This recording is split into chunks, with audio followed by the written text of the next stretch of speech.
So let's talk to your ideal avatar right now. Obviously, you're talking about small to mid-sized businesses, and like that's our listener group, right? What Mhm. words of wisdom would you want them to take away from this episode with you being the voice of reason?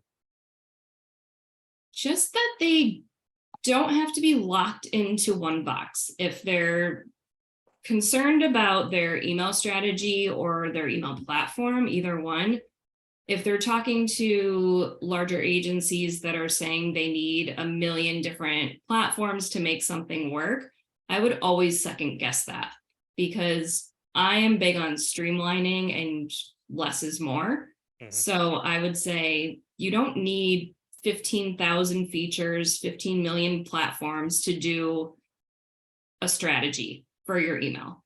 Um, so I would say to make sure to shop around and just listen to consultants and get out into some Facebook groups or LinkedIn groups just to see what people are saying about the platforms that you're shopping. Um, because you don't need to be locked into a box. Mhm. So I try to keep things very flexible and just cater to what the company actually needs versus what my bottom line is, which Per- might seem a little backwards, but it's been working.